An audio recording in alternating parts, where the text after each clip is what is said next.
Ladies and gentlemen, how are you today, everybody? Welcome back to Queens. I know it's been a little while, it's been a minute because of unavoidable circumstances. Some things happened, we planned, but you know, God plans different and other things happen differently. But anyway, nonetheless, we are back again here. I'm excited to be hosting another episode of Queens, and today I have a beautiful queen with me with a successful story of beating cancer 10-0.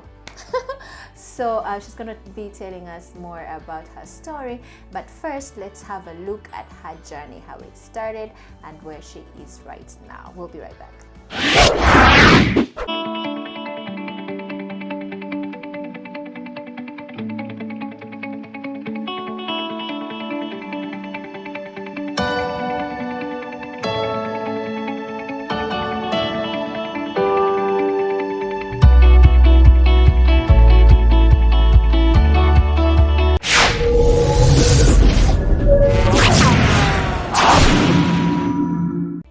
Welcome back, everybody, from that short break. So without wasting any more time, we're gonna go straight and meet the beautiful queen Lucy, and let's get to know her more.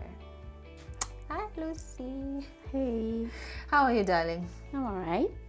Nice to see you. Well, good to see you too. You look awesome. It's been long. Quite. Long. Yeah, it's been quite long. Lucy is a personal friend of mine. We both live here. So I'm going to start with asking you, how long have you been here for and what do you do? I have been in Doha since 2013. Okay, that's Quite about some time. 9 years. Yeah, and I guess you've been here almost the same time, right? Almost. You are 1 year older than me. 1 year older in Doha.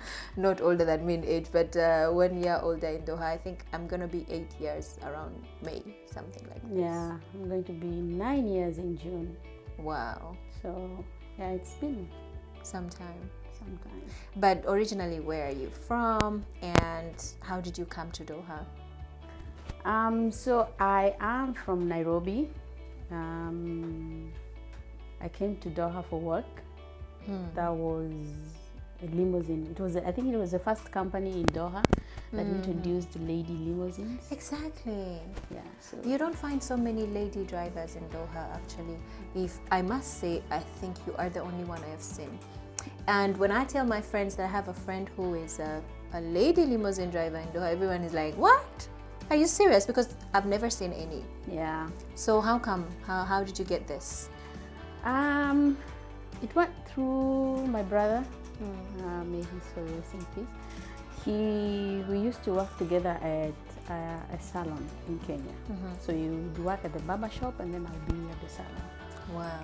And it was actually a Ugandan friend of ours. It was owned by a Ugandan friend of ours. And Oh, apparently nice. his name was Eric as well as my brother was Eric. Oh, wow. That's nice. So I worked with them and the wife for a while. And then I was doing, by then I think I was doing pastry to become a pastry chef. So when I got a job at the coffee shop,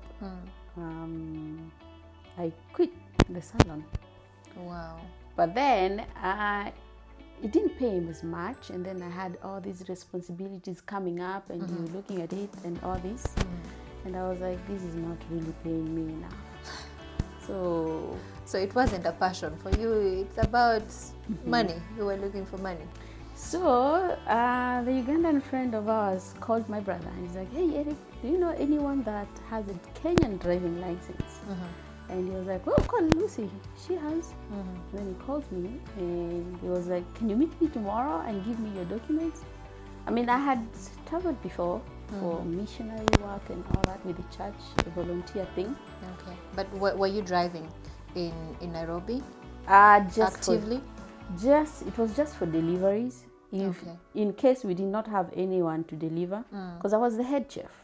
I mean, we were the people that started this company. It was for my former bosses, and then we were doing a real estate, and then when I did the baking thing, and he saw that we were doing good, so he decided to do this open it for the wife, and so we can run it together. Okay. So yeah, I was a head chef, and then if there was no one to actually do deliveries, I would do that, but not as much. I wasn't really driving as much. Okay. So he called me and he's like, hey, we have a job. And I was like, yeah, I'll go. So they told you immediately they have a job, but it's not in Nairobi. This one is taking you out of Nairobi. And that is why he told me to meet him the next day in the morning Uh-huh. and give him my documents, like my driver's license, my passport, and all that. And I did that. And it didn't even take me a month. And I was going through hardships and all that, and divorces like and all that, us. and you just want to get away from everything. Yeah. So I took the first thing that came, and that was driving. Wow. Were you scared a little bit going to a foreign country for the first time driving? I was, because my boss kept telling me, no, they're lying to you. There is no job for lady driving there. They won't go and keep them. I guess they're rare. But there was only one person that supported me, was my brother. Your brother kept pushing you. He was your, you can go, you can start. Yeah. And the day before, 2 days before I came, there were some people that were arrested in Hilton. In Hilton here in Doha? No, in Kenya. Uh-huh. For allegedly giving people work that is not there. Scamming them, literally. Oh my God. So my sister was like, did you watch the news yesterday? I was like, yeah. Are you still going? Yeah. They thought it was going to happen to you too. No, for her, she just had this thing with me. Yeah. So my brother was like, don't worry, just go. Give it a try. Yeah. Yeah. And I did. Amazing. And it was funny because, so my brother had this friend of his, it was a lady. And then this friend of his had a boyfriend here. So my brother was like, do you mind taking this stuff to this person? Been given, you can just communicate, and then maybe you can ask if the job exists or such a company exists. At least make a friend. Yeah. First friend when you come. So I text the guy and I was like, oh, we are going to this company. Have you heard of it? He's like, yeah, I work in the same company. Amazing. Wow. For taxi. I was like, okay. Relief. So it exists. Yes. All right. So that was my only problem, my only reconciliation. I was like, oh, it's there. Wow, so, that's very good. So then which company was that? Alijara. Okay. Yeah, by then it was Alijara Holdings and leasing and taxis and limousines. So do they give you some kind of training when you got here? No, just the driving school here. How long does it take for the driving school? I have wanted to do my driving lessons, but every day I'm like, maybe next month. That depends with you. How fast you can grab stuff and how confident you can be. Because here, I think mostly they try. People get intimidated by policemen. Policemen intimidate everyone. Yeah. So whenever you have 2 of them or 3 in a car and you're supposed to go for a road test, of course you panic. Yeah. So it depends on someone. But it was all good for you, and then you got your driving license and then you started driving. Yeah, I failed the first one, passed the second one. Okay, and that's okay. We fail once, you get up and then do it again. That's the spirit. So are you still with this company? How long were you there for? I was with the company for like 5 years. Okay. Because by then you couldn't change until your 5 years is done. So they weren't going to release you. Tell me about your clients, the first clients you got. Did you get anything like, oh, I'm surprised this is a woman, or you're sending me a woman or something? Because there is booking. You can book and then they tell you so and so is coming for you. So how was it for you? How did your clients receive you as a woman driver? So considering the fact that the company used to give us the clients, it was easier for us. But they would still be like, oh, it is really nice. We've never had a lady driver. Yeah, a lady driver and all that. But if you were to say, I want to pick up someone from the road, they'd be like, lady, no. Yeah, I know. Even fellow ladies, right? Yeah. Especially them. Especially them. So how many were you in this company? Like, it wasn't just you, right? Yeah, we first came when we were like 30 people. Oh, okay. All women? Yeah, all women. Amazing. That's good. There were 30 of us. Probably the only company I know hires women And drivers. it was the only company that hired. Some have started now. Do you know? Yeah. A few, I mean, not so many, because they want the people that already have the license here. So it's really hard to get It is, yeah. such people. Because if you get someone like me having a license, I've already known how to maneuver my ways around. Exactly. I'm not You're a local. Yeah. I'm not Yeah. going to be tied up in a company that would pay me less than what I would get if I Exactly. was by myself. So Wow. What a story. A lady driver, probably one of the first in Doha. Amazing. And then you make it through the market. And of course, you are still a driver. That's really amazing. I don't do it as much these days because I decided to major on to fitness after my cancer thing. And so I still do it, but not as much. Not as much. That's where we're going. So, when do you get diagnosed with cancer, and what type of cancer? So I get to Doha 2013, 2017 I get to be diagnosed with cancer. 2017 in So that's March. 2 years after when we were here. Yeah. So 2017 in March, we go through the treatment up to the end of. What compelled you to go into the hospital? Did you do some self-checks at home? Did you suspect something? Because usually we all advise each other, oh, you can go for these checks, never know. Or sometimes there are some checks they say we can do by ourselves at home. We check if you check on Google, but do we really do them? So for you, what compelled you to go into the hospital and testing? So when you have a strange thing that you feel is in you, you intend to take action on it. Yes, of course. Or start to follow the admonition, do a check and all that. But yeah, so I had that. I had a few lumps in my breast because it was a breast cancer. So is it both your breasts that had lumps, or is it just one? It was both, Okay. but just one turned out to be cancerous. The other one, they said it was just a tumor growing or something.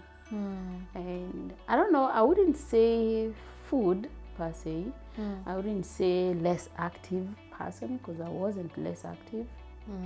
I wouldn't say overweight. I was really tiny by then. Yeah. I don't know. Or maybe the fat composition in my body, maybe. I don't know. But yeah. So when you went for the check in the hospital and they told you one of the lumps is actually cancerous, how did you feel? What was the first thing that came to your mind when they broke the news to you? So at first I went for the ultrasound and they said it was hormonal changes, but I kept on pushing. And then at the hospital, before they give you an appointment, it would probably last you like 6 months or so. And then I had this friend, a Sudanese, who works for the women hospital. I was like, hey, I need help. Just do a check and then let me, if you can. And then she did the check and she was like, oh, I need to refer you to Hamad. Seriously? There to the main hospital. And you know, she went with me on the first appointment. Oh, bless her. Then went through biopsy and all that. And you know, they don't really actually tell you, oh, you have cancer. Yeah. The doctor will be like, oh, there is something that is just not. But maybe within 9 months, I'll be like, what? 9 months I'll be okay? That's a year. Yeah. So I think the first thing that comes into your mind, because when you hear cancer, I mean, the first thing comes is like, am I gonna die? Exactly. Yeah. So you freaked out, of course. Actually, it just didn't come out of my mind. It actually came out from my mouth as well. Oh, yeah. Because I asked them, That's am I gonna die? overwhelming. Like, And you were "No." here by yourself, and then you Yeah. get such news. So you're wondering, how am I even gonna go through it? I think that is probably the most thing that get you even more scared. Yes. And I've always It been, makes you more sick. I have always been afraid of going back as a cargo. And you All know, of us. Yeah. You started thinking about all these things. Yeah. Oh my God. So how soon did you start the treatment? What kind of treatment did they tell you that you were supposed to have to get this cancer dealt with? So when they realize you have cancer, then they will definitely rush up stuff for you.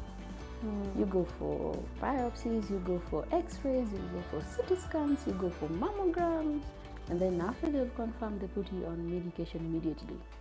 So at this point, did you tell your company that you had something like this? Because I think you were gonna need some more time in the hospital or something. Yeah, I spoke to someone. I mean, most of these companies, sometimes they really don't even care what you go through and all that. Yeah. And I spoke to one of the guys. He was really understanding. And so whenever I go for chemotherapies, I would have a day off that day. But it's funny because the chemo doesn't kick in until after 3 days, of which you will be back at work. Oh dear. So how long did you do chemo for? Chemo itself? I did it for like 6 months. And how often did you go for? I had like 6 cycles, which is like 3 weeks. After every 3 weeks, you go for chemo. Every 3 weeks, you go for chemo. So I know I have studied and I have seen some stories that, of course, chemo changes your body, your skin. Some people lose hair. Did you get these effects after chemo? Yeah, you do. Because if your cells are not working at all, then it means your body is at a halt or something. I don't know if I would say at a halt, because your hair doesn't grow. Your hair will probably start grow after 9 months is when you start it. And your nails, some of them lose their nails. Your nails will probably turn black and all that. You lose everything, hair, even these ones. You don't know. Nothing. So you start wearing. I'm so sorry, I'm laughing, but it's. Oh my goodness! So how soon did you lose your hair when you started chemo? Exactly after the first cycle. No way! It's that strong. Jesus. After the first cycle, you go to the bathroom and the shower is up, and you just see the hair drops. So it's literally like the shower is shaving off your hair. But then when it does that, because I did something with my hair, where you go like, oh my, it's coming out. Oh my. And then that place doesn't grow until now. Oh my. Because of what we did then. So I had to like cut all the rest of them to like bold.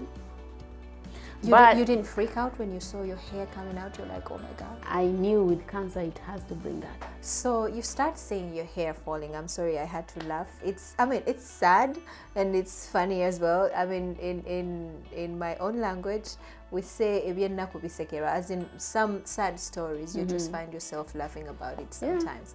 So you see your hair falling, and then what did you decided to cut your hair off completely. How was that for you? And you know, when you talk of laughing, in my mind I'm like, you find joy in experiences you go through. You do actually, yeah. And you have to find strength in everything, because and they say if something doesn't kill you, it makes you stronger. 100%. So going through that, I wasn't so worried about my hair or any hair growing. I was so worried about my immune system, because that one as well went to 0. And you were told you shouldn't get any cut, you shouldn't get any injury, not even a mosquito bite, because it's not gonna heal. Your system is not working. Yes. Oh my so God, you're trying to stay away from almost everything now. Stay away from trouble. You literally lock yourself in the house. You feel like locking yourself in the house because that's where you can be safe. Nothing is going to touch you. But then again, but you still had to go to work. You lock yourself in the house and the kids at home. I mean, your sisters, your brothers, your brother is looking up for you. Yeah. And it's not like, cancer is not like malaria. It will take 3 days and it's off. You It can takes stay home. long. You can stay home for a whole year. Literally all your life. So you had to push. I have blacked out on the road several times. Oh my God. At work or just Yeah, doing at your own work. things? Lord have mercy. At work, you black out, you wake up, and you're somewhere in the road. No. Did you ever have a client when you got these blackouts? It's funny because most of the time you tend to like push it because you know it's sort like you're vomiting. You want to vomit, but you're holding it because you have a client, and then you drop the client, and you're like, let me rush home fast before everything. And then you get somewhere and the light stops, so your foot is on the brake, and all of a sudden you're like, oh, and you go. No. But every time these blackouts happened, you were by yourself, your client. Like you tried to push to get your clients to where they were going, and then you were by yourself. Yeah. Oh my God, you're So, lucky. well, it's still worked for some reason. Have mercy. And some things I think, I usually say some things are miracles. They are. And actually, when someone told me miracles do happen, They you do. consider them miracles. How was it for your family? How did they take it did you tell your family that you were going through this serious type of cancer? I never spoke to someone in person, apart from my brother. So my brother told them what was going on. Your brother, the one who was pushing you for the job? Only him? Only him. The others were younger. My sisters were in school.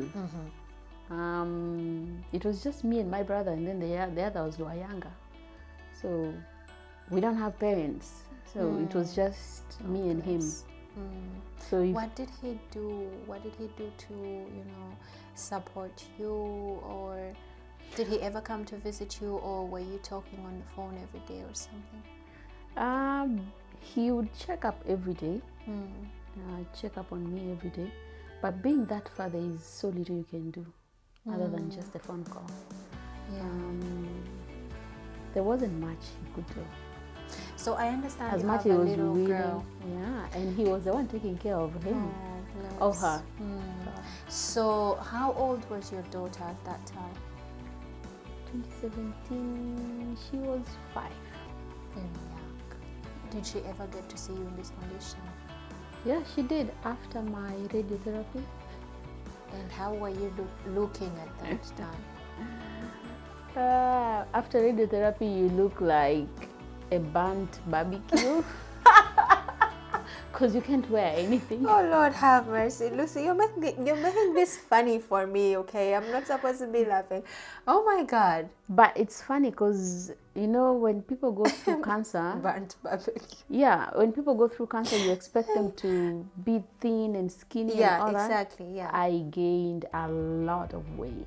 And then without hair. And then without hair. And then your skin was looking... No, my skin now, by the time I'm going home, was much better. Okay. And considering, well, the first few times of chemo is when you have kind of like rough peeling off, whatever thing. And then after that, Because your body just tries to adjust to the medicine. Adjusting to it. What did she tell you? How was her reaction? No, she just saw the wound. Because she just bumped into me dressing up, and she saw the wound, and she said, "Mommy, are you sick?" But at 5, you still don't expect her to know much. I was like, "Yeah, I am sick." And then you look at her face, and she's like feeling sorry for you. Of course. And everyone So she else in can't the do house, anything, yeah. everyone else in the house is feeling sorry for you. And then you feel like, But okay. then I get home on 24th, and on 25th I'm the one cooking for people on Christmas. No. And they're like, "Lucy, you're sick." I'm like, "What do you Exactly. mean? I'm sick." You are so strong. I think strong is an understatement for you. You are beyond. And then my aunts come into the house because they're seeing me for the first time in like a year and a half that I was away. And they come in and they start crying. I'm like, "What are you guys crying?" Yeah, to be honest with you, it's really scary. And what you were about to do, or that time, had you done the surgery yet or not? Yeah, that was after the surgery. So you did chemo for some time, and then And then the surgery. the surgery. And then the How did they radiotherapy. decide to do the surgery? The chemos were not helping, or the chemo is a must? No, what chemo does, it's not a treatment for cancer. It's just something to cool the spreading. like Okay. lower the spreading, lower the size of the tumors and all that. And then after that, they can remove it, or maybe stop it for a while from the spreading, and then after that they can remove it. But it's not a treatment. So then they told you, we have to cut off your breast. Yeah, they give you actually options. Okay. They'll tell you we can just dig and remove that part, but then having mine gone through lymph nodes, so they had became tricky. you can't dig the lymph nodes and get one or two, because Yeah. lymph nodes does transport fluids from your body, so it might have gone anywhere else. So they had to do all the 30 lymph nodes, so they had to remove all of them. And then they asked me if I wanted to keep this other side. Though it wasn't affected, I was like, yeah, I would keep it. I mean, Exactly. so they only did one side and the lymph nodes on that side. So when they told you that they were going to cut it off, what did you think? You got scared for sure. Now it doesn't really hit you until you look at yourself in the mirror. Like just imagining they're going to cut off a part of you. Something very delicate on us women. Yeah, but then again, in your mind, if I leave this thing, it will come back. And if it comes back, I've seen cancer coming back, and in most people don't survive it. Yeah. And that is what I was afraid of. I was like, okay, if it is going to come back, then I would just even get the two of them out and just be like that. So if it was gonna come back, then I would decide to do both of them. Oh my goodness. So they gave me a choice: you can do this, you can do this, or you can just cut that place out and all that. But they still give you the risk of cutting it out, because they'll tell you, if we cut only that place, and maybe it has already spread. jumped to another place, so it will be hard again. Because I was at the hospital with people that has been on that several times. This one tells me, oh, it was here, and then Now since it's they don't there. want it cut out, they're still back in it again. So it comes from you, the decision comes from you, what you actually want them to do. Yeah. So you decided to have it cut off. Oh my God. So then how long did this surgery take? A mastectomy, it took like 4 hours. Was somebody with you, or you were still by yourself? No, I was by myself. I mean, my bless you. friends would come by to see me, but with the surgery at the hospital, I was just by myself. So I went in for surgery, which was... Said all your prayers. I said all my prayers. I can imagine. Because my sister died in a theater room, so I said Oh, all my bless. prayers and all that. And I think that was my brother's main fear. Yeah, I was just about to ask you, did you tell your brother that I'm actually going in for surgery? I told him, and then you're going to the theater. I switched off my phone. You had to. And then I was going in at 12, and then I was supposed to be out by 4. And then I told him I will be out by 4. So he so tried he was calling, waiting. and he tried Yeah. calling, and he tried calling. And 12 midnight, I'm not yet out. Oh my God. And everyone now is worried.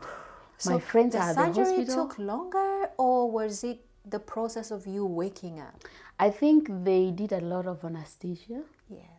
So, because when I woke up, I mean, you could hear them and do all that. But when I woke up, one of the doctors asked the other one what happened, what made her do that. And then they were like, he was like, maybe she was just in a deep sleep, or maybe we did a lot of anesthesia for her. Because they were trying a new thing. They were not the normal anesthesia they do on your... They did it from my back, so you can actually feel it. Is it through the going- spinal cord? Yeah. Yeah. So they did that through the spine. Yes. And I could feel it go down, and I started crying. And Of the nurse is like, oh doctor, she's crying. And then she's like, is it painful? No. Why are you crying? I don't know. I'm just scared. Emotions, everything. My God, you're thinking how you're gonna embrace the new you, because now you are literally a different person. You're not the way you used to be before. You have lost not just hair, not just your beautiful skin, or maybe affected your nails, but your body physically as well. Your breast is gone. There's too much going on in your head. Sometimes you just find yourself crying, but if they ask you, you cannot point out one reason. It's just a whole lot of things. Yeah. So then eventually you woke up after how many hours? After 12 hours, I woke up at 12 midnight. And I met all my friends waiting for me, and they are busy following Your brother was dead at this time. I can only imagine. And my friends were like to the doctors, just tell us the truth. What happened? Where is she? She was supposed to be out by 4. We've been here waiting and she's not anywhere to be seen.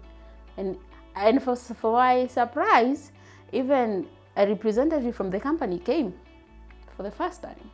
See, at least. That was good, because this is a major surgery. It's not something small. Yeah, because I told them I was going in, and then they kept on asking, is she out? Is she out? And they came to the hospital to see me. She's not yet out, and everyone is busy looking out. But what scared me with that is the fact that I could hear you and I couldn't respond to it. No. And then... Like you're hearing people's voices. Yes. But you cannot do anything. I can even hear them calling me, Lucy, Lucy, Lucy, wake up, wake up, wake up. And then you could hear the doctor say, do not let her rest. Because when they leave you and you fall into this very deep sleep, then hallelujah. And it's really peaceful and you want to stay there. Yeah, then you meet your creator. Yeah. And actually, I woke up. I actually was talking to someone. I mean, like, we go to this beautiful place and it's all flowers. And I woke up saying, another chance. Give me another chance. Are you serious? And that is what I kept saying, give me another chance. So I am utilizing the best chance I have. Oh my God, bless. For sure, God gave you another chance. Yeah.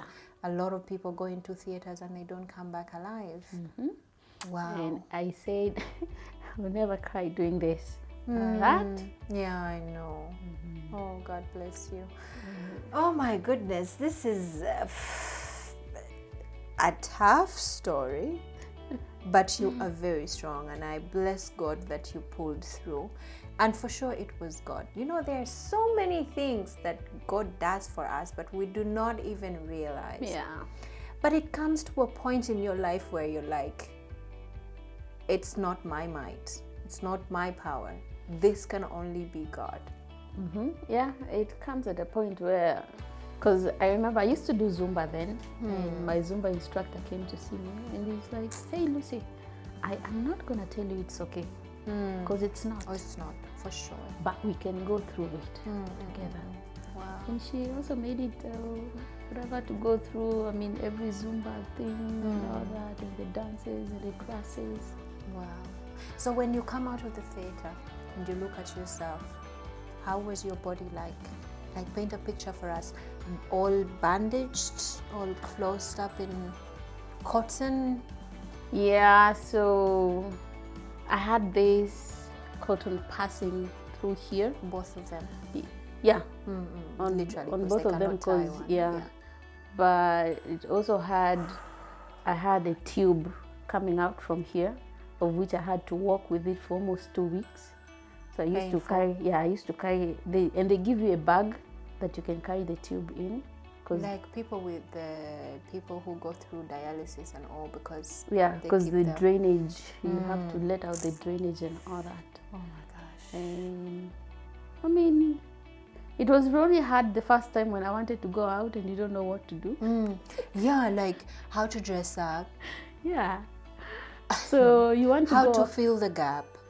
You want to go out and you don't know what to do. So I think the first time I went to the hospital, I had to do a scarf and with my bag, because you have the whatever thing you have to carry it with you. So it was a scarf and all that. And I knew I wasn't going to be able to do this. And then I went to the hospital and they referred me to, what do they call these things? Prosthetic. Like when you do not have a leg, you can get a replacement for it. Yes. Yeah, so with the breast as well. If you do not have, Oh, okay. they give you, they call them prosthetics, but it's something you can wear to fill in that. Because you go there and they take measurements and... So they give you like a cup, like a bra cup, and then... It's not a bra cup, it's a silicone breast. Okay. It's a silicone breast that you can put it in your bra, and they give you the bras to go with that as well. Mm. Certain bras that you can wear so it doesn't come out. So, yeah. How did you feel doing this for the first time? Like when you really had to just fill up that gap, dress up as normal and get out of the house? I think for me it felt okay because I was going home and I was like, I'm not gonna go home looking like I am. I you know, you part of the chest and is you flat. look at yourself and you look improportional Jesus. because you feel like, okay, Of course. this side is You're actually- unbalanced. I know. But I bought it, yes, and they're quite expensive, the stuff. Yeah, they are, for Yeah, sure. they are really expensive. So I bought it and I couldn't even wear it because of the radiotherapy as well. Because the skin was still falling off, so you only allowed to like cover And it. of course it's I only painful, wore you it don't- when I was going home, and then I got home and then removed it just for the comfort of formalities your and home. yeah. But how long did it take for the wound itself to heal? Did you have to stay at home for a long time? No, I only went home for a vacation, which was like 21 days. By then, we used to get 21 days. And by the time I was coming back, it wasn't really fully healed because you still have a scar from the surgery, Of and course. then you have the radiotherapy, which has burnt it all, just in case anything had remained. So keeps it dies from the rays and all that. And then I stayed for like a month before I could actually wear. Something proper. Yeah. Did you have to be putting any kind of medicine yourself Yeah. at home? Yeah, they give you a lot of creams Tubes, and all creams, okay. that. And then you cannot use the perfume, you cannot use roll-on. I mean, you could use on one side, but you can't use on this other side. So. Oh gosh. You have And to then- be extremely clean to keep yourself really... And then they had to give you a whatever because of the pressure from the plane as well. Oh, The yeah, hand- when you're going to the- travel, yes. Yeah, the hand wasn't working, and removing all the lymph nodes, you might get lymphedema, Exactly. which means your hands would swell up. So they give you that tightening Yeah, stuff. and the cabin pressure can cause that actually Yeah. when you fly. So, Oh my God, you see. So it practically took you like a month to have like a proper scar, and you can dress that up, you know, with that breast, Yeah. the plastic one, and then you can go out. and then they actually give you everything from the hospital because you have to do the dressing by yourself every day. You have to, oh my gosh. And then you go to the hospital maybe after 3 days, and but every day you have to do it yourself. So now that I know that somebody from your company came to actually visit when you had the surgery, did they support you in any other way, like financially or for your medical? So here, the surgery was free. Oh, that's good. You only Government Yes. sponsored, okay. So you only paid for the bed for a day, which was like 100 reals. And I stayed at the hospital for like 1 week. So 700, which the company paid that one. Oh, that's very good. So They you did. didn't have, I mean, you didn't go through financial issues when you needed to do your treatments No, much? I actually felt I was able for some reason. That's Because great. you go to the hospital, it's like 75 reals for chemo. I can go for injection, maybe you get like 20, 30 reals. So it was But- affordable. Yeah, they have an organization in Doha that if you cannot afford even that, they put you on they give you an account. So for you, you only go there and get the treatment for free. Wow. So I That's was very like, good. 4 reals. Because mean, I someone would else would even, need it. I would just imagine if you had to do the treatment privately, oh my goodness, it would cost you an arm and a leg. I know. That would be a lot. That would be. Oh my goodness. So embracing the new you. Do you feel like it kind of affected your self-esteem in any way?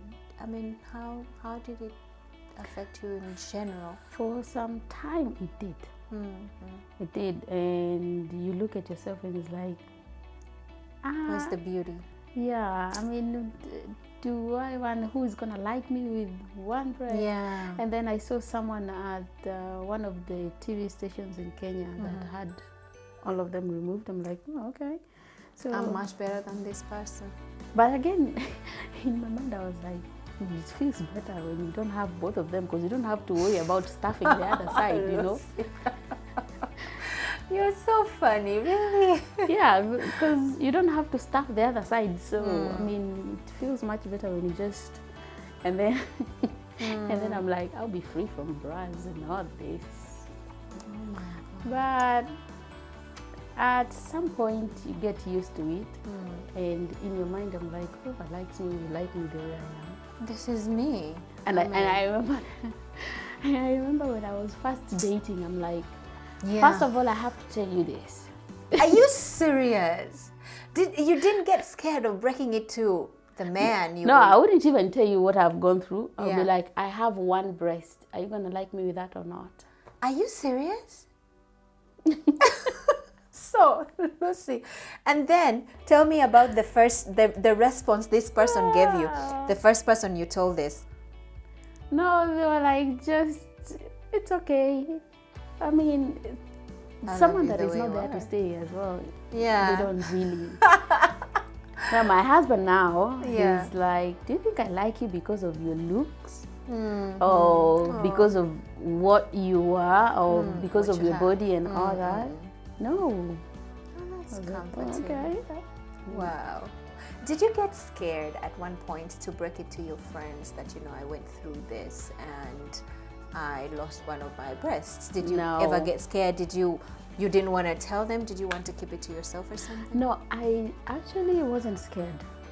And everyone that came to do their hair, I remember you came to do your hair, and I told you that. Yes. Everyone that came, I needed to make an awareness so that we stop the ignorance. Yeah, exactly.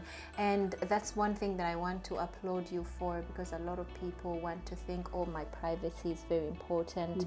Your privacy is important. It's important to all of us. But however, it's actually, it makes much more sense if you open up and create an awareness for other people, for other women to understand, because these things affect us every day. You could be living with a cancer and you don't even know. When you hear stories like this, some people are scared of coming out to even get help. They would be like, no, but if Lucy had one cut off and she still looks amazing like this, then I can, you know, I can also beat it. You know, when you tell a story to someone that has come to do their hair, and you know what the first thing they do? Oh my God, do I? Seriously, they do.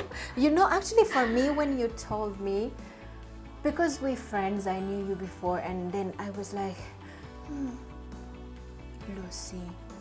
Because for me, like how it came to you the first time when they told you have cancer, I was like, okay, they cut it off, but I've heard stories. Some people have lost their breasts, but they've gone as well. I'm like, is she still gonna make it? Is she still gonna be fine? You seemed okay, but you were still not back to normal, like to the normal Lucy that I knew. So I was just sad. I didn't even know what to tell you. I didn't, you know, when you even want to comfort someone, but you don't have the right words. I was like, okay, she has told me, shut up. And you know the funny thing, I seemed okay. And you know why? Most people didn't really pity me because I gained a lot of weight. You look at me and you look at my face and it was like all swollen, but it was just a lot of water being retained in my body. So they didn't really feel it was, I mean, it really didn't look real to the people. You know, when you see someone with cancer and you see them looking like this and you like feel really sorry for them. So most of them were like, is it the joke until you do this? And you're like, oh my God, you don't have one. Oh my God, Lucy, I wouldn't do it. I don't think I would have the confidence to do it. I would be in my shell like, you know, throwing pity parties for myself. They don't help. No, they don't help. So, and a friend of mine couldn't even, she was like, oh, I feel something. And I was like, go check. I was like, no, I don't want to know. I'm scared. I'm like, yeah, you better know when it's too early before it gets too late. So you need to check. No, I don't want to know. I am not going. And she did all right. Lucy, your story is just amazing. I feel like I have a million questions. They keep coming. But fast forward. You have a full head of hair now, literally. Yeah, but I still have spaces though. Just spaces. Yeah. But there's a time where you had a bald head, like there was nothing. So when did your hair start growing? I mean, after the entire surgery and chemos and all this, when did your hair start growing? My hair started growing when I was almost going home, sometime in November, December. So that was approximately how many months, how many years? From March to Around 7 months? around 8 8 months. months. From March to November. Yeah, around somewhere there. So, but it was growing white. Oh, white hair? Okay. So when it started growing, it started as if it was white, and then all these slimy or silky hair, not my normal hair. Oh And my then God. it's all the hairs that were growing were like that? no, actually the back side, like all the way here, was growing apart from this part. The middle part. So the middle part, I don't know, because the shower heating and me doing this took a while. So the places were growing, but the patches, you still had the patches from where you pulled them out, because when you pull it, it was like, you don't even feel it. It just it's not comes out and painful, you... It was, Yeah. Oh my gosh. So it was coming out white. So Yeah. eventually, did Yeah. it turn black? After how long did that take? Or did you have to put dyeing or whatever? No. At first, I couldn't put anything on my head, not even chemical or anything, because the pores are still open from the medicine, and you've just gone through chemo that kills all the cells. So if you have an infection, it's not gonna heal. So I wouldn't put anything on my head. Oh dear. So then suddenly it started turning black. It's, Just by itself. It's all like magic. I'm just wondering, at your age, how do you grow gray hair? Literally gray or white, and then suddenly it turns black? Well, most of it was gray, but not all of it. The sides were growing black, Okay. but not, and the sides grew better than the middle part. Wow. Oh my God. Okay. And then after all that, do you still have to go for some kind of routine checks, treatments? Do you still take some tablets? Are you still on some sort of medication? Yeah, so after chemo and everything, you get injections every 3 weeks. And then after the injection, I mean, still with the injections, you have drugs that you take every day for the next 5 to 7 years. Oh, really? And then you have this hormonal treatment where you get injections on your stomach for about 3 to 5 years. Oh my God. And yeah. So you still have to do those. So when the 5 years elapse or the 7 years are gone, then that's it. You don't have to be on any So you stop all the medications, but you still have like checks. the checkups. Okay, the checks are okay, just to make sure nothing is Yeah, coming and up. especially yearly, because you have to do an yearly checkup. Wow. Lucy, quite a story. Okay, we beat cancer. Thank you, Lord. So, Lucy, this is the last part of our interview. I mean, your story, we can go on and on and on. There's still a lot more that we need to know. Maybe we will have to bring you back in part 2. But I saw you getting into fitness. Oh, yes. After your, the entire thing you had to go through with cancer, and then you got into fitness. I'm seeing you in the gym every day, and you don't stop. You just go on and on. How did you develop love for fitness or for the gym? Did you used to do it before the cancer started, or you just started after? I started being serious after. I used to do it before, but mostly on cardio. I would do Zumba. I would do. I'm a long run distance. I mean, Long distance run. Yeah, the long distance runner. So, and it didn't start then because my dad was a boxer. So, I mean, we would have those ones in the house as well. It's a And I would fitness see, family. yeah, and I would see him push all this stuff and skip and all that, and I would do the same. But yeah, I was only doing long distance and Zumba at the same time. But after the cancer, for some reason, I was pushed to be more fit. And I felt like I was gaining a lot of weight at the same time. So, cancer feeds on fat. And mostly it's sugar, a lot of sugar that we take that turns into the fats.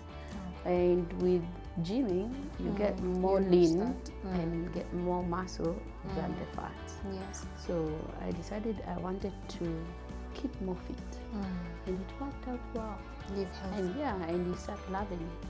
You have loved And then it. I watch your videos and I'm like, I wish I could do this. I mean, you make someone love it because the way you do it, your commitment, I'm like, wow. Yeah, and then before I started doing it, before he became my husband, he pushed me to it as well, because he's a fitness instructor at the same time. Oh, that's nice. And then he does all this competition with the strongmen and all that. So he was like, let's go every morning. He doesn't, most of the strongmen don't really do cardio, don't really run, but he used to do it with me in the morning. That's nice, so, to give you a push. Yeah, and then when he was like, oh, she's okay now, and then he goes. So do you feel like it has really helped on your health? Yeah, he does. He has really helped. Oh, bless with you. the support and all that. And when you don't feel like, he's like, no, you have to do it. You have to go. And then he's like, this is a fit family. Exactly, it is. And he does that with the kids as well. That's good. That's so good. One of our kids that is becoming too chubby for his liking. So he's like, you need to do exercise. He's the dad's favorite, but when it comes to that part, they're not friends. Wow. Amazing. So we will see more of Lucy's journey in the gym as well at the end of the interview. So I'm going to ask you, what could be your advice to women out there, like generally women, because cancer is not just for women, but this is a show for women. And we brought you here to literally create awareness about especially breast cancer. So what would be your advice to any woman out there? Okay, so October is usually a cancer month, breast cancer per se. And breast cancer doesn't really goes only for women. It goes for men at the same time. And so there are certain things, or if you feel any changes in your body, they say you do self-examination, just put up your hands and see if it goes go up throughout. You feel anything strange, you need to go see a doctor and see how it goes. I mean, you'd rather do it earlier than later, because you might save a day. Exactly. And to anyone who has caught it already, somebody going through a cancer journey? I would tell you the same way my instructor told me. It is not okay. You can cry it out. You can do whatever it is, but it is going to be fine. I mean, you can beat it. Yeah, you can. If I did, you can. You did. It is not okay, but it's going to be okay. Yeah. It can be done.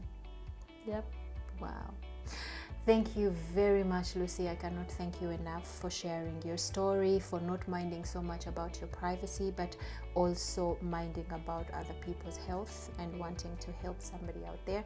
We are really grateful as the team here from Queens. We are very, very grateful that you shared your story with us. Thank you. And we pray that you keep healthy.